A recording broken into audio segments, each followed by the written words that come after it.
יברכך אדוני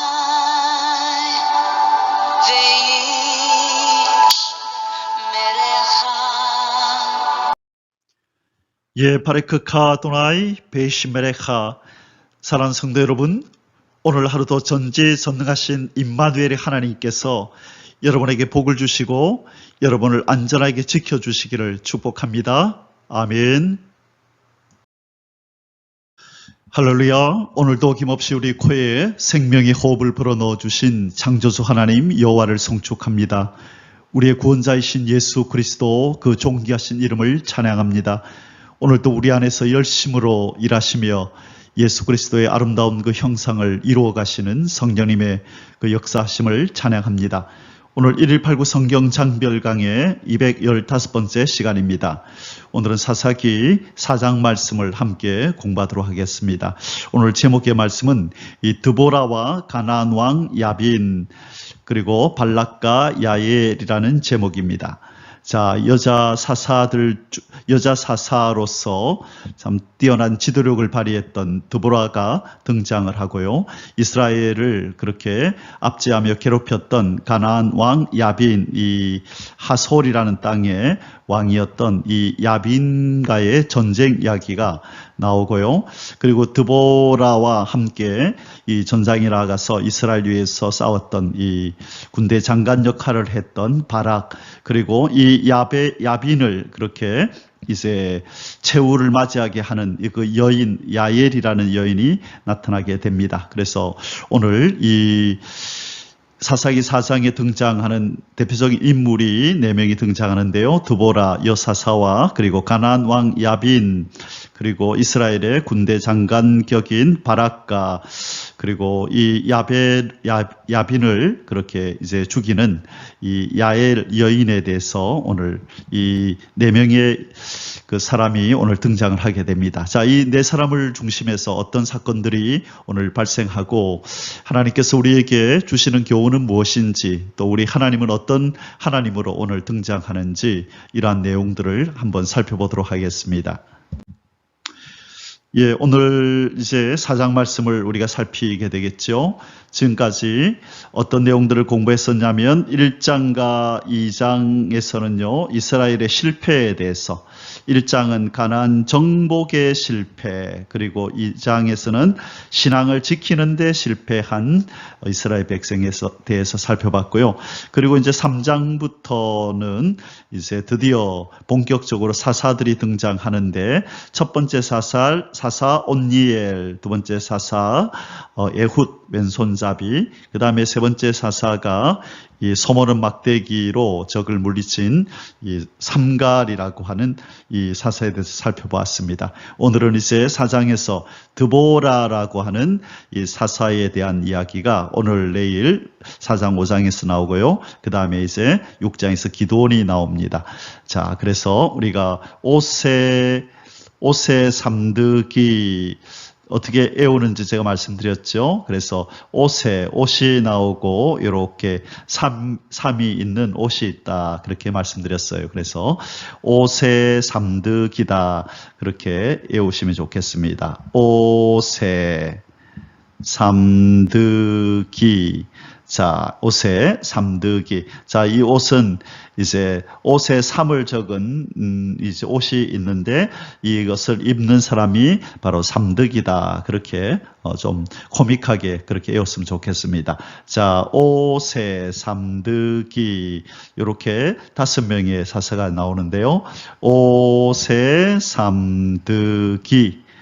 자, 그래서 자꾸 반복하다 보면 나중에 오늘 우리 이번에 사사기를 다 마치기 전에 이 여러 사사들의 이름을 우리가 순서대로 외우게 될 것입니다. 옷의 삼득이. 자, 옷의 삼까지는 했고요. 오늘 드보라에 대해서 살펴보도록 하겠습니다. 오늘 사사기 4장의 주제 성구는 3절입니다. 야빈 왕은 자 가나안 땅에 가나안 땅의 이 하솔이라는 지역의 그 왕이었던 이 야빈 왕 이야기가 나옵니다. 야빈 왕은 철병거 900대가 있어. 900대면은 참으로 많다, 그죠? 900대의 철병거가 있었답니다. 아주 강력한 군사력을 가지고 있었음을 지금 암시하고 있는 것입니다. 20년 동안 이스라엘 자손을 심히 학대했으므로 이스라엘 자손이 여호와께 부르짖었더라. 900대의 철병거를 가지고 있는 바로 이 야빈 왕이 이스라엘 백성을 20년 동안 학대하며 괴롭혔다. 그러니 이스라엘이 여호와께 부르짖었더라. 자, 왜 이 부분을, 이 구절을 주제 구절로 가져왔냐면, 참 여호와께 부르짖었더라, 기도했더라, 얼마나 좋은 표현이에요. 그런데 그들이 여호와께 부르짖는 때가 언제냐면 적들에 의해서 그들이 쫓아내고 정복해야 했었던 그 가나안 땅에 그 족속들에 의해서 오히려 지금 노예 생활을 하고 그들에게 압제를 당하면서 결국 하나님을 향한 불순종의 결과물이었죠. 그로 인하여 하나님 앞에 부르짖는 모습이 등장합니다. 그래서 좀 평안할 때 하나님을 그들이 어떤 압제에 당하는 때가 아니라 일상생활 속에서 그냥 평범할 때 하나님 앞에 이렇게 부르짖는 백성으로 그렇게 살 수 있었다면 좋았을 텐데, 그들이 쫓아내고 그들이 정복했어야 할 그 민족들에 의해서, 그 족속들에 의해서 압제당하고 학대당함으로 부르짖는 이 모습, 이것은 이스라엘 백성들에게 어울리지 않는 모습이요, 하나님이 기대하지 않던 모습이었습니다.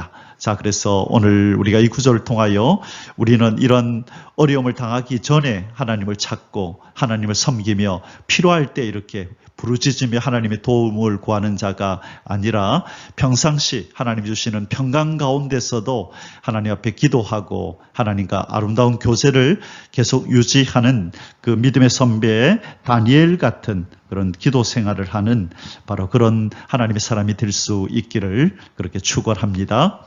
아멘. 자, 오늘 사사기 4장의 소수제들은 아래와 같습니다. 첫 번째 1절에서 10절까지는요. 가나안 왕 야빈의 압제에 대항한 여사사 드보라의 등장과 바락의 출전. 자, 가나안 왕 야빈이 이제 오랜 세월 동안을 이 이스라엘을 압제하거든요. 이 아주 많은 이 철병거를 가지고 이 900대나 되는 철병거를 가지고 이스라엘을 20년 동안이나 그렇게 압제하게 됩니다. 그때 부르짖음으로 여사사 드보라를 하나님이 등장시키시고, 그리고 바락은 이제 군대 장관격입니다. 이스라엘의 군대 장관을 하나님께서 이제 등장시키셔서 이 가나안 왕 야빈의 이 압제에서 이스라엘을 건져주시는 그 일이 이제 등장하게 됩니다. 자, 두 번째는 겐 사람 헤벨의 게데스 정착 기사와 드보라와 바락의 시스라 군대 격파. 자, 여기서 겐 사람 헤벨이라는 사람이 이제 등장을 합니다. 겐이라는 곳은 바로 이 모세의 장인이었던 모세의 장인 이드로가 살던 곳이었어요. 이드로가 살던 곳이 겐인데요. 겐 사람 이드로거든요. 그래서 그 지역의 사람, 이 헤벨이라는 사람이 게데스라는 곳에 정착하게 되고, 자, 이 기사가 이렇게 나오는 이유는 나중에 지금 드보라와 이 야빈과 전쟁이 벌어지는데 이 가나안 왕 야빈의 군대 장관이 시스라거든요. 그래 시스라가 이제 드보라와 바락의 이 바락과의 전투에서 도망을 치는데 바로 헤벨의 아내인 야엘이 이 시스라를 죽이는 일이 벌어집니다. 바로 그 얘기를 하려고 이 겐 사람 헤벨 이야기를 이렇게 앞에 기록하고 있는 것 같습니다. 자, 그래서 11절에서 16절까지는 이 겐 사람 헤벨의 이야기와 그리고 드보라와 바락이 시스라 군대를 격파하는 것. 시스라는 군대 장관이고 야빈은 가나안 왕입니다. 자, 이 군대를 격파하는 사건이 11절에서 16절 이 전투 장면이죠. 이 두 번째 소수세는 전투 장면이 나옵니다. 자, 그리고 세 번째 소수세는 헤벨의 아내 야엘에 의한 시스라의 제후 및 가나안 왕 야빈의 멸망. 자, 이 군대 장관이 여인에 의해서 죽고 나자 결국 이 가나안 왕 야빈도 결국은 이제 전쟁에서 패하고 이 전쟁에서 패함으로 말미암아 이제 멸망하게 되는 일이 일어납니다. 자, 17절에서 24절까지 이렇게 세 가지 주제를 가지고 오늘 사사기 4장을 함께 공부하겠습니다. 자, 이제 본론에 들어가서 첫 번째 소수세를 공부하겠습니다. 가나안 왕 야빈의 압제에 대항한 여사사 드보라의 등장과 바락의 출전 1절에서 10절입니다. 자, 이스라엘의 역사에 있어서 아주 특별한 경우이긴 하지만 이 여성들이 이스라엘의 지도자로 등장하고 또는 또 하나님의 구원 역사에 등장하는 그런 경우들이 몇 군데 있었었죠. 그 대표적인 것이 이 여자 지도자였던 그 미리암, 이 모세의 누나였던 미리암이 등장하고, 그리고 여리고 전쟁 시에 이 이스라엘 편을 들어서 결국 이스라엘의 정탐꾼들을 숨겨줌으로 이스라엘 승리에 큰 공헌을 했던 기생 라합이 이 경우에 해당이 되고요. 그 다음에 하만의 모략에서 이 민족을 구한 죽으면 죽으리라 했던 바로 이 에스더가 바로 그 또 여자 지도자 중에 한 명이죠. 그리고 이제 오늘 나오는 바로 이 여사사 드보라입니다. 자, 이제 시대적으로 볼 때는 이 드보라가 에스더보다 먼저죠. 이제 순서적으로는 여기 들어와야 되죠. 그런데 이 네 명의 이 대표적인 여자들 중에 가장 뛰어난 여자 지도자를 뽑는다면 바로 여사사 드보라입니다. 이 드보라는 오늘 본문에 보면 아시겠지만 처음부터 이스라엘 족속을 다스린 여자 지도자로 등장을 합니다. 이 이스라엘 백성들을 재판해주고 이스라엘의 어떤 이스라엘 내에서 지도력을 가지고 존재하고 있었던 여자입니다. 그래서 이스라엘이 어려움이 올 때에 앞장서서 이 문제를 해결하는 여인으로 등장하지요. 그래서 미리암, 기생라합, 에스더 이렇게 이들과 함께 드보라는 단연 아주 이스라엘의 역사 가운데 돋보이는 이스라엘 여자 구원자 리더였다라는 것 우리가 기억하면 좋겠습니다. 자, 여기에서 하나님께서 아주 이 여성들이 이렇게 정치적으로 또 사회적으로 인정받지 못했던 이런 이 고대 근동의 간섭에서 이렇게 여성을 지도자로 하나님이 사용하시는 이 파격적인 그런 일들을 하신 이유가 있다는 거예요. 왜 여자를 통해서 여자를 지도자로 세워서 하나님께서 일하셨을까? 여기에는 우리 신학자들은 한 두 가지로 이것을 이유를 얘기합니다. 첫째는 여성 또한 남성과 동등하다는 것을 강조하기 위함이라는 것입니다. 여성과 남성의 기능적인 면에서는 그의 사역이 다르죠. 기능적인 면에서는 차별이 있고 또 사역이 다르지만 그러나 하나님 보실 때의 그 가치는 남성이든 여성이든 똑같다라고 하는 것을 하나님께서 강조하기 위해서 이렇게 여성을 사용하셨다. 그리고 두 번째는 여성 그러면 육체적으로 연약하잖아요. 육체적으로 연약한 존재잖아요. 이렇게 연약한 존재를 통해서 하나님이 큰 역사를 이루심으로 이 구원의 역사가 사람으로부터 비롯된 것이 아니라 하나님의 능력으로 이루어진 것이다. 바로 하나님의 능력을 나타내기 위해서 이렇게 육체적으로 연약한 여자를 사용하셨다. 그렇게 이야기를 합니다. 자, 그래서 오늘 하나님께서 이 여성 지도자 드보라의 지도력을 통하여 어떻게 이스라엘을 구원하는지를 함께 살펴보면서 약한 자를 들어서 사용하시는 하나님의 역사를 엿보겠습니다. 1번 예훗이 죽은 후 이스라엘 자손이 또 여호와께 악을 행함. 자, 예훗은 이 왼손잡이였다, 그죠? 오른손이 다친 사람이라 그랬었죠. 왼손잡이 사사 예훗이 모압 왕 에글론을 죽이고 이스라엘을 구원한 그 사건. 자, 이 에훗이 죽고 나자 이스라엘이 한동안 평안을 누리다가 또 하나님 앞에 악을 행합니다. 배부르고 등 따시니 하나님 앞에 또 악을 행하는 것이죠. 1절입니다.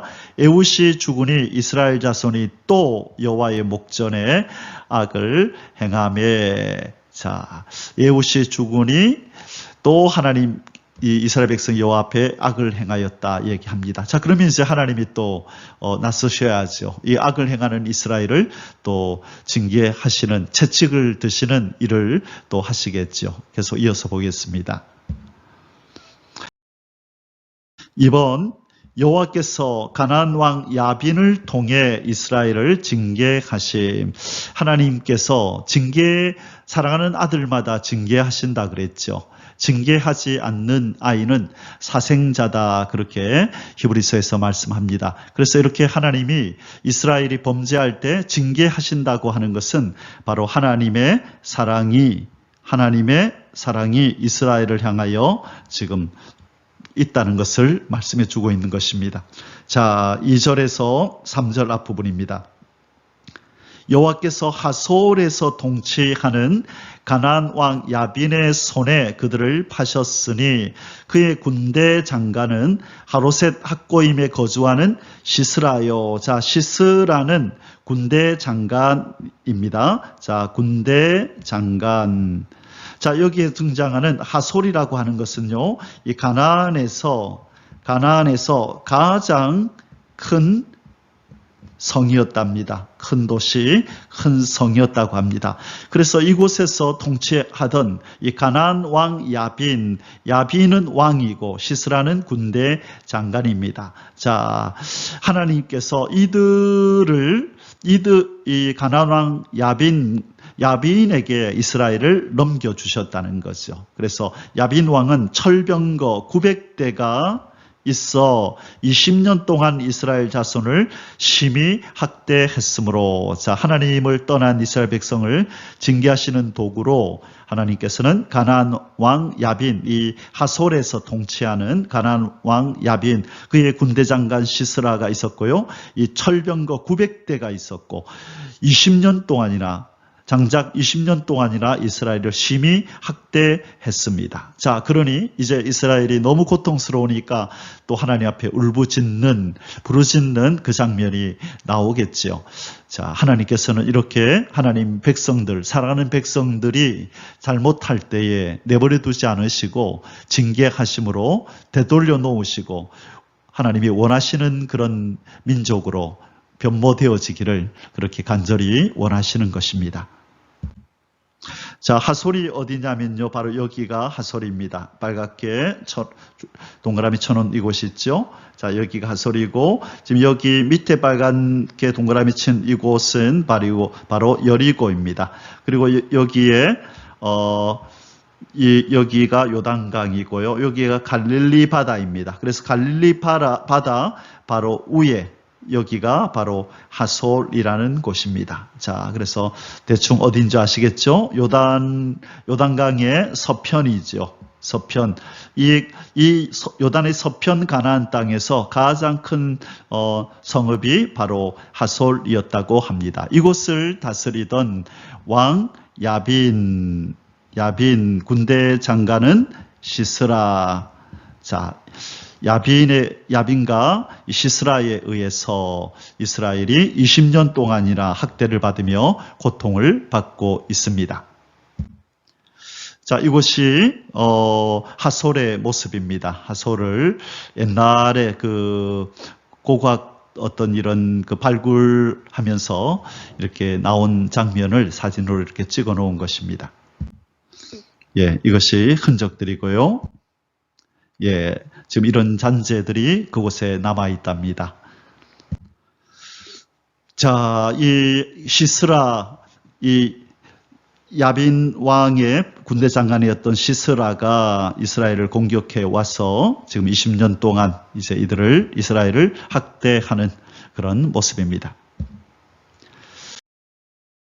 3번, 이스라엘 자손이 야빈 왕의 학대로 인해 여호와께 부르짖음. 3절 뒷부분입니다. 이스라엘 자손이 여호와께 부르짖었더라. 자, 하나님 앞에 구원을 받고 평안할 때는 그렇게 하나님을 찾지 않고 그들의 소견에 오른 대로 그렇게 악을 행하며 살다가 하나님의 징계를 맛보고 나면 어김없이 하나님 앞에 도움을 청하는 이스라엘의 모습, 바로 이것이 우리의 모습임을 우리는 잘 알고 있습니다. 그래서 하나님께서는 우리에게 주시는 교훈이 무엇이죠?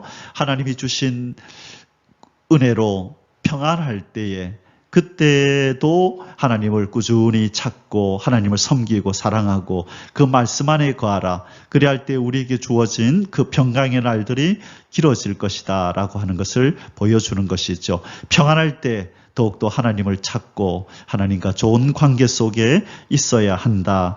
우리 건강은 언제 지키라 그러죠? 건강할 때 지켜라. 그런 세상적인 말이 있잖아요.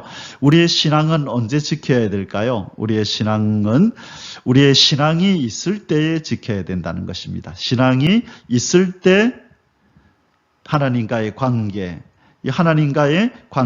이 아름다운 신앙을 계속 유지해야지, 이 신앙을 다 까먹고 나서, 이 세속적으로 변하고 나서, 하나님 앞에 징계를 받고 나서 다시 신앙을 회복하려고 하면 너무 어렵다는 것이죠. 세워나가기는, 성숙해가기는 어렵지만 이렇게 금방 신앙을 무너뜨려버리고 나락으로 떨어지기는 그렇게 짧은 시간이 걸린다는 것이죠. 그래서 우리는 하나님의 은혜로 믿음을 가지고 신앙생활을 하고 있을 때 이것을 유지하기 위해서 기도와 말씀으로, 예배와 찬송으로 그렇게 더욱더 신앙에 정진하는 저와 여러분이 되시기를 주님의 이름으로 축복합니다. 아멘. 4번, 여선지자 드보라가 사사로 등장함. 4절에서 5절입니다. 그때에 랍비돈의 아내 여선지자 드보라가 이스라엘의 사사가 되었는데, 자, 드보라를 성경은 여선지자라 부르고요. 랍비돈의 아내다. 자, 결혼을 한 여자이네요. 자, 여선지자 드보라가 이스라엘의 사사가 되었는데 그는 에브라임 산지 라마와 베델 사이 드보라의 종려나무 아래에 거주하였고 이스라엘 자손은 그에게 나아가 재판을 받더라. 자, 이미 하나님께서 이스라엘 사사로 부르기 전에 이 드보라는 이미 백성들을 재판하는 이 재판관의 역할을 지금 하고 있었다는 거죠. 그러니까 기존 이미 여성 지도자로서 지금 활약을 하고 있었고 하나님 앞에 그렇게 쓰임을 받고 있었다는 것이죠. 그래서 이런 면에서 참 독특하다는 것입니다. 이렇게 여자로서 하나님 앞에 이스라엘 지도자로서 쓰임을 받고 또 이스라엘의 위기 때에 사사로 활동하여 이스라엘을 구원한 특별한 여자 지도자가 바로 이 드보라입니다.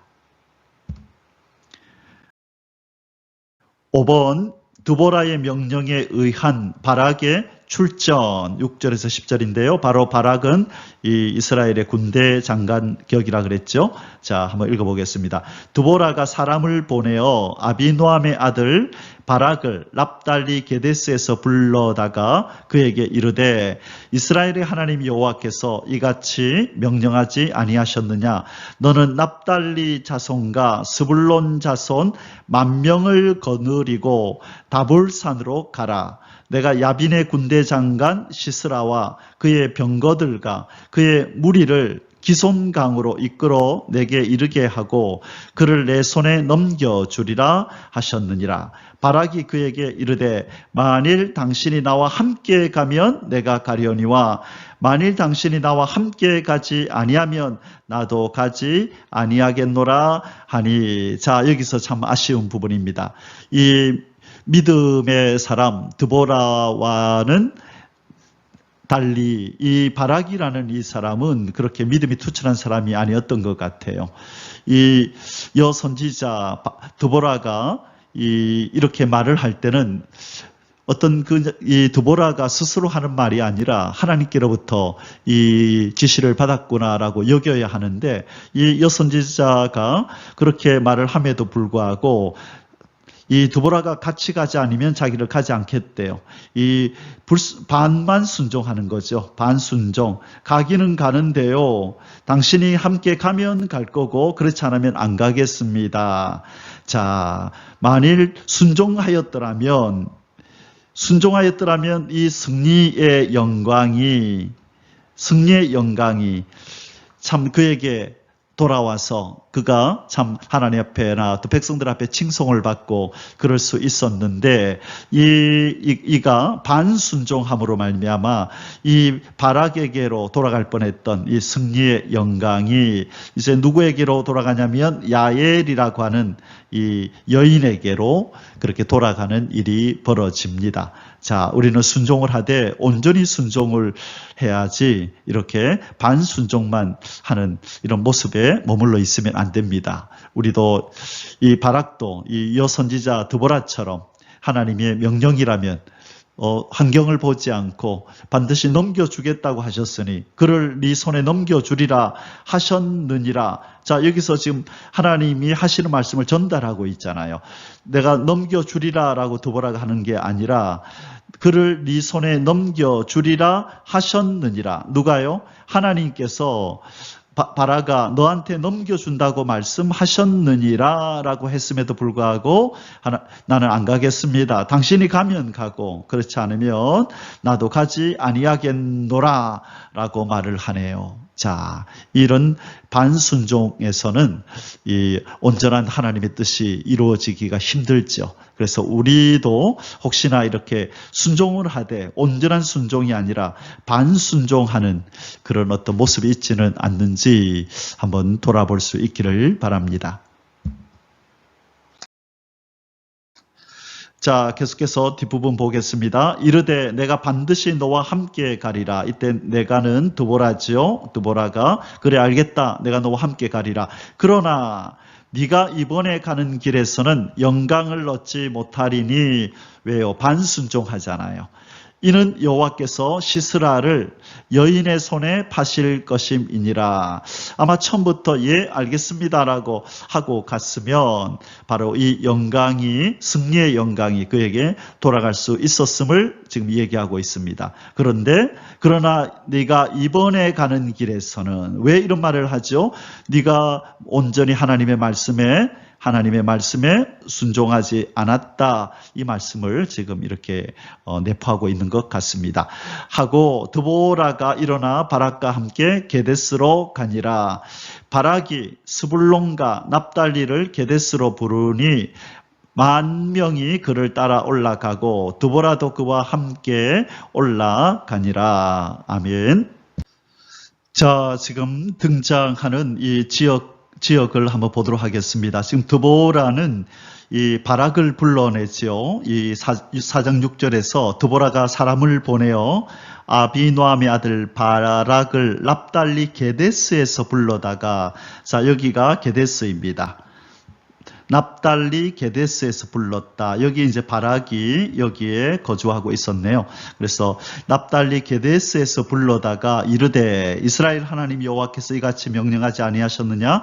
너는 납달리 자손과 스불론 자손, 이 납달리 자손과 스불론 자손을 모아가지고 어느 산으로 오라? 다볼산으로 이렇게 모여라. 그래서 다볼산으로 불렀습니다. 다볼산으로 가라고 명령했네요. 내가 야빈의 군대 장관 시스라와 그의 병거들과 그의 무리를 기송강으로 이끌어 너에게 이르게 하고 그를 네 손에 넘겨주리라. 자, 기송강이 여기입니다. 바로 여기 파랗게 된 부분이 있죠. 여기가 기송강인데 바로 이 가나안 군대를 이 야빈 왕 그 시스라의 군대를 이 나의 기송강으로 이끌어서 네 손에 붙여주겠다. 그래서 바로 이 기송강이 흐르는 여기에서 전투가 벌어진 것으로 보입니다. 그래서 이 바락이 승리를 하고 이 드보라와 바락이 승리를 하고 이 야빈 왕 이 시스라는 이렇게 퇴각을 하는 그런 장면이 여기에서 연출이 된 것입니다. 자, 게데스에 사는 바락을 부르는데 납달리 지파와 스불론 지파 10,000명을 모아서 다볼산으로 집결해라. 그래서 내가 기송강으로 이 적들을 이끌 테니까 이 900대의 철병거와 또 그의 그 시스라와 900대의 병거와 시스라와 그리고 그의 무리들, 군인들이겠죠. 이 군인들을 이곳으로 이끌어내서 네 손에 붙여주겠다. 이렇게 해서 이 승리를 거둔 바로 그 장면입니다. 바로 그 지도의 지도입니다.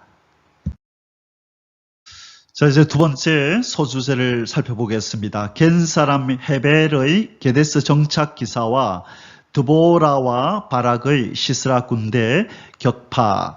자, 지금 이 드보라는 바락에게 이 두 지파 10,000명을 데리고 다볼산으로 가라고 얘기했고, 그 다음에 기손강으로 그들을 이끌어내어서 네 손에 붙여주겠다. 그렇게 얘기를 했었죠. 자, 이제 두 번째 소주제에서는 이제 전쟁하는 장면이 나타나게 됩니다. 11절에서 16절입니다. 1번 겐 사람 헤벨이 자기 족속의 정착지인 유다 항무지에서 떠나 납달리 지경 안의 게데스 부근에 정착했음. 자, 겐 사람이었던 헤벨이 자기 족속의 정착지인 유다 항무지에서 떠나서 납달리 지경 안의 게데스 부근에 정착했음. 아까 게데스가 어디였었죠? 게데스가 아까 바락이 거주하던 곳이었잖아요. 그죠? 그래서 이 겐 사람 헤벨이 바로 이 게데스 바락이 거주했던 이 게데스에 정착하고 있었다고 얘기를 합니다. 이 겐은 이 모세의 장인이라고 말씀드렸죠. 모세의 장인이 아니라 모세의 장인이 이 살던 지역에 이름이 바로 겐이라 그랬어요. 이드로가 살던 곳의 이름이 겐이라 그랬어요. 그곳에 살던 사람이 이곳에 올라왔네요. 게데스라는 곳에 살고 있었다. 자, 그런데 이제 이 전쟁에서 시스라가 바로 여기가 하솔이 바로 그 밑에 있었거든요. 하솔, 여기 있네, 하솔. 그러니까 시스라가 바로 이 하솔 지역 사람이니까 이쪽으로 도망을 쳐서 바로 이 게데스라는 곳까지 올라가서 여기에 있는 야엘의 야엘 그 여자의 집에 바로 이 헤벨의 이 아내가 야엘인데 바로 이 집으로 숨어 들어가는 장면이 나옵니다. 자, 11절입니다. 모세의 장인 호밥의 자손 중 겐 사람 헤벨이, 자, 여기서는 호밥이라고도 나오고 또 이드로라고도 나오고, 자, 지난번에 우리가 모세의 장인 이야기할 때 쭉 설명을 했었습니다. 자, 떠나 게데스에 가까운 사아난님 상수리 나무 곁에 이르러 장막을 쳤더라. 자, 헤벨이라는 사람이 게데스 근방에 상수리 나무 곁에 장막을 쳤다. 이제 요 장소에서 어떤 사건이 일어나는 것을 지금 암시하고 있는 것입니다. 자, 여기가 게데스고 여기가 하솔입니다. 이 야빈 왕의 도읍지죠. 자, 여기에서 이제 전쟁은 이 기송강에서 일어나고 여기에서 이제 시스라가 이제 도망을 쳤네요. 저 위로 도망을 칩니다.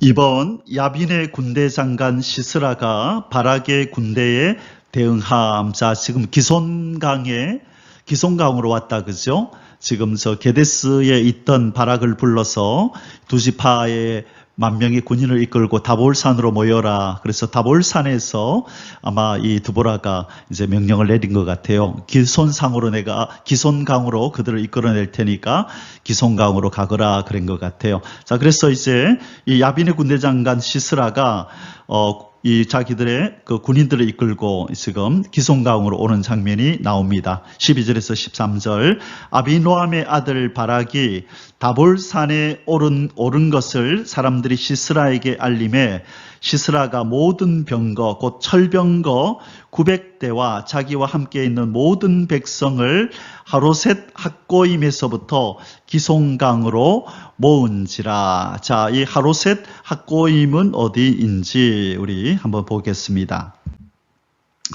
여기가 지금 기송강이다, 그죠? 자, 여기가 지금 기송강이라고 적혀 있네요. 이 강이 바로 기송강인데, 요 위에 하로셋하고 물음표를 해놨네요.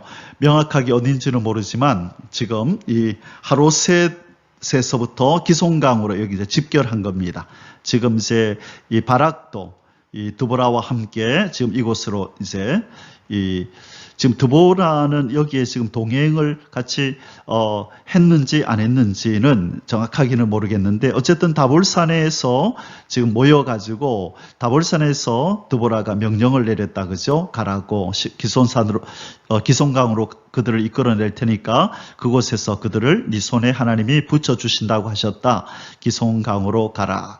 자, 나중에 여러분 이 기손강 하면 좀 이야기가 옆으로 샜지만요. 이 기송강은 이 엘리야가 바알 선지자와 이 아세라 선지자 총 850명과 갈멜산에서 결투를 벌이잖아요. 그때 이제 불이 내려와서 하나님의 참신인 것과 엘리야가 하나님의 참 선지자인 것을 그렇게 하나님이 알리시고 바알 선지자, 아세라 선지자 850명을 기손강으로 끌고 가서 다 죽이라 해서 백성들이 바알과 아세라 이 선지자들을 죽였던 그 강이 바로 이 기손강입니다. 자, 여기에 바로 옆에 갈멜산이라고 있죠. 여기에서 그 엘리야가 결투를 벌였던 산이 바로 옆에 있고 거기가 바로 옆에 기송강입니다. 자, 하로셋 학고임이 바로 이 기송강 옆인 것으로 추정하고 있네요. 자, 이곳에서 지금 대전쟁이 벌어지려고 하는 것입니다. 3번 바락의 군대가 시스라의 군대를 격파함. 14절에서 16절. 드보라가 바락에게 이르되 일어나라. 이는 여호와께서 시스라를 내 손에 넘겨주신 날이라. 여호와께서 너희 앞서 나가지 아니하시느냐 하는지라. 자, 뭐라고 지금 말씀합니까? 드보라가 바라가 두려워하지 말라. 여호와께서 그 시스라를 네 손에 넘겨주신 날이다. 오늘은 여호와께서 너의 앞서 나가신다. 그러니 걱정하지 말고 가라 이것입니다. 이에 바락이 만명을 거느리고 다볼산에서 내려가니, 자, 지금 드보라가 지금 다볼산에 있습니다. 그죠? 다볼산에서 바락에게 지금 명령한 거네요. 여호와께서 바락 앞에서 시스라와 그의 모든 병거와 그의 온 군대를 칼날로 혼란에 빠지게 하심에 시스라가 병거에서 내려 걸어서 도망한지라. 자, 누가 이 전쟁의 승패를 좌우하신다고요? 여호와께서 바락 앞에서 시스라와 그의 모든 병거와 그의 온 군대를 칼날로 혼란에 빠지게 하심에, 누가 주체지요? 여호와께서 혼란에 빠지게 하셨다라고 말씀하고 있습니다. 전쟁은 여호와께 속한 것이라는 그 진리가 여기에서도 나타나는 것이죠. 바락이 그의 병거들과 군대를 추격하여 하로셋 학고임에 이르니 시스라의 온 군대가 다 칼에 엎드러졌고 한 사람도 남은 자가 없었더라. 아멘. 자, 승리를 거둔 바락입니다. 자, 이제 마지막 세 번째 소수제입니다. 헤벨의 아내 야엘에 의한 시스라의 최후 및 가나안 왕 야빈의 멸망. 17절에서 24절입니다. 헤벨의 아내 이 게데스에서 머물고 있던 이 헤벨의 아내 야엘. 자, 이제 시스라가 도망을 치는데 헤벨의 집으로 도망을 칩니다. 그래서 신학자들은 이 헤벨과 이 가나안 왕 이 야빈이 친분 관계가 있는 것으로 그렇게 봅니다. 자, 게데스가 어디였냐면 바로 이 하솔 위에, 바로 위에였잖아요. 그래서 하솔이 바로 그 가나안 땅에서 가장 큰 성읍이라고 했는데, 바로 이 큰 성읍을 다스리던 야빈. 그래서 이 게데스도 이 하솔 왕 야빈의 바로 영향력 아래 있었을 것이다. 그래서 어떤 모양으로든지 서로 알고 지내던 사이였을 것이다. 그렇기 때문에 이 군대장관 시스라가 도망을 치는데 바로 헤벨의 집으로 도망을 쳤다. 그런데 마침 헤벨이 없었고 야엘 그 아내가 있었는데 이 여인 그 아내 야엘이 걱정하지 말고 주무세요라고 얘기할 때 그 여인의 말을 믿고 깊은 잠에 빠지는 걸 보니까 이렇게 무장해제하고 마음을 놓는 걸 보니까 이미 전부터 알고 지내던 사이였던 것 같다라고 그렇게 신학자들은 봅니다. 자, 이제 이 집에서 어떤 일이 벌어지는지 한번 살펴보겠습니다. 참고로 바로 이 야엘은 이 여인의 이름은 산염소라는 뜻입니다. 산의 염소.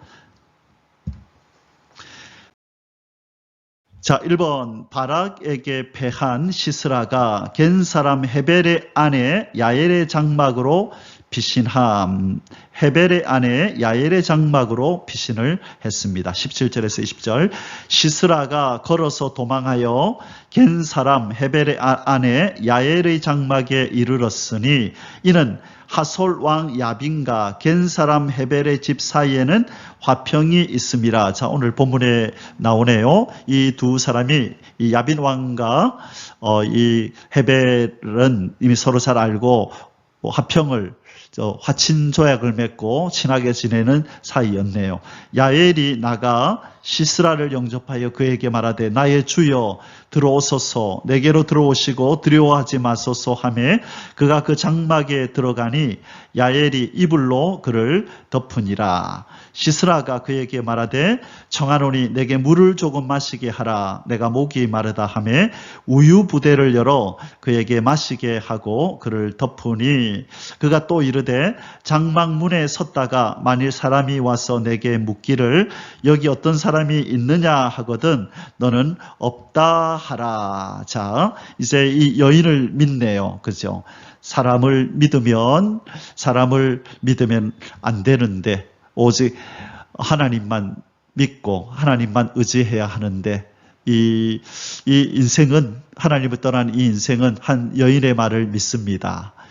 그동안에 친분이 있었던 이 집안의 그 여인의 말을 듣고 지금 이 전쟁 중임에도 불구하고 그렇게 무장해제를 하고 편안히 이 먹을 걸 먹고 이렇게 잠자리에 들어가는 그런 모습을 보이고 있습니다. 이것은 이 스스로 죽음을 선택한 것이죠.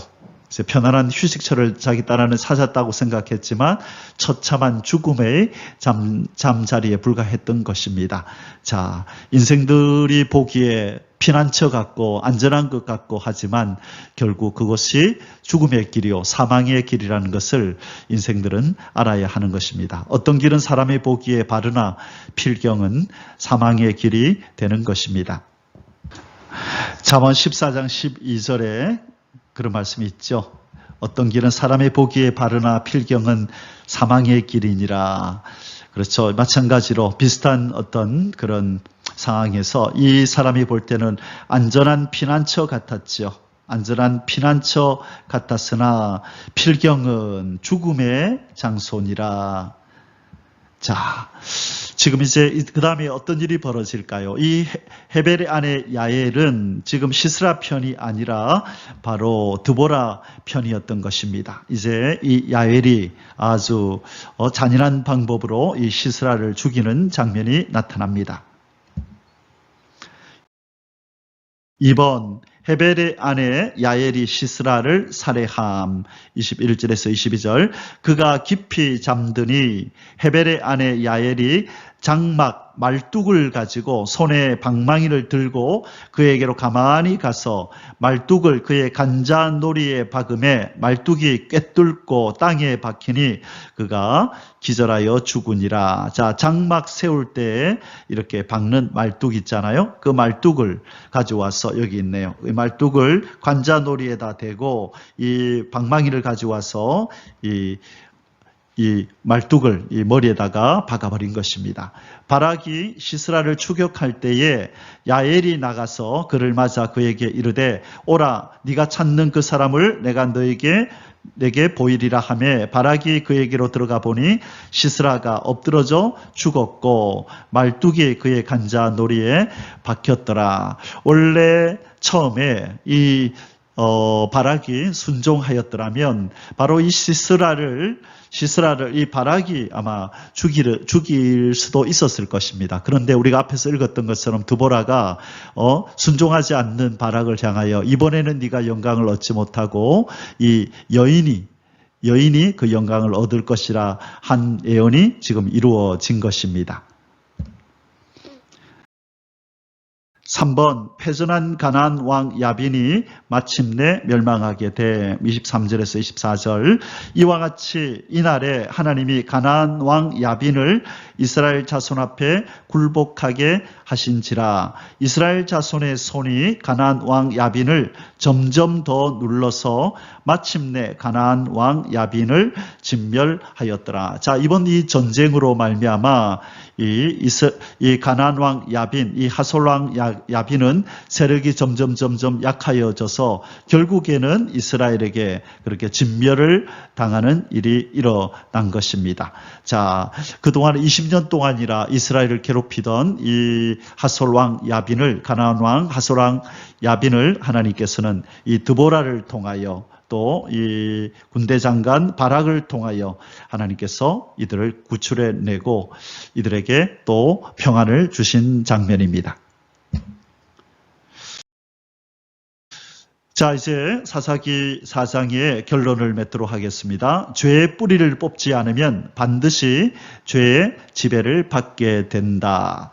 자, 이 오늘 등장한 이 하솔의 왕, 이 야빈 있잖아요. 이 하솔은 원래 이 오래 전에 여호수아 때 무찔렀던 그런 어떤 사람들이었어요. 여호수아 때 무찔렀던 하솔이 150년 만에 다시 등장해서 이제 이스라엘을 학대하고 20년 동안이나 지금 이스라엘을 괴롭혔던 것입니다. 왜 그렇게 됐을까요? 완전히 그때 그 하나님의 말씀을 듣고 완전히 소멸했어야 됐는데 남겨둔 것입니다. 여호수아 때 가나안 땅을 정복할 때에 그때가 150년 전이었거든요. 이 사건 전에 150년 전에 이 여호수아가 하솔을 한번 이렇게 무찔렀었거든요. 그때 완전히 씨를 말리고 완전히 진멸했었어야 됐는데 남겨둠으로 말미암아 지금 150년 만에 이 하솔이 이렇게 힘을 다시 얻어서 새롭게 등장하여 오히려 이스라엘을 지금 학대하고 괴롭히는 일이 발생한 것입니다.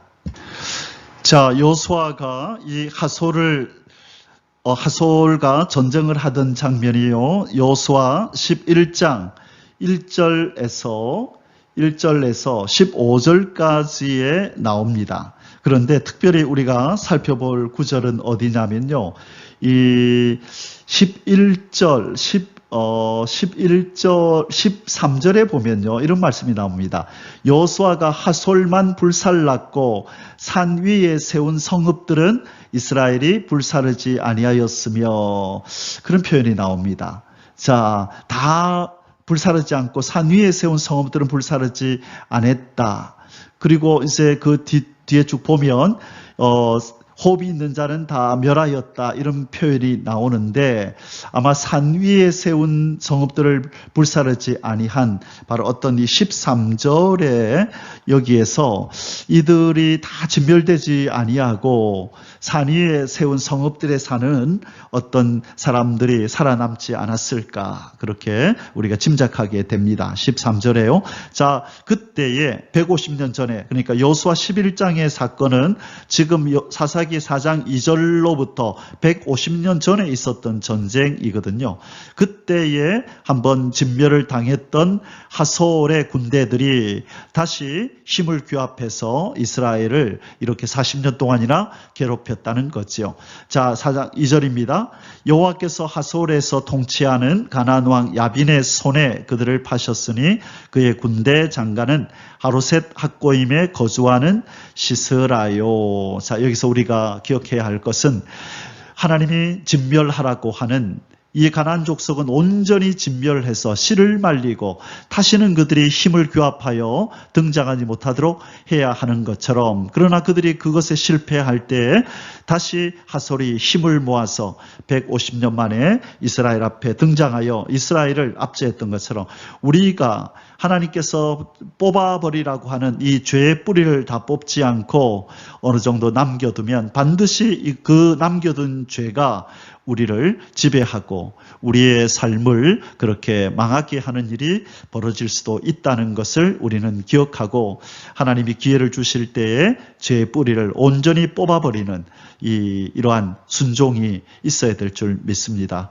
오늘 하루, 오늘 이 말씀을 우리가 결론의 말씀을 마음에 새기면서 하나님이 오늘날 저와 여러분에게 뿌리 뽑으라고 말씀하시는 죄된 요소, 어둠의 요소, 이 마귀에게 속한 그 요소들이 무엇인지를 찾아내어서 뽑아버리는 그런 결단이 있기를 주님의 이름으로 축복합니다. 오늘 하루 우리 하나님의 인도하심 속에서 참 평강을 누리는 복된 하루가 되시기를 주님의 이름으로 축복합니다. 아멘. יברכך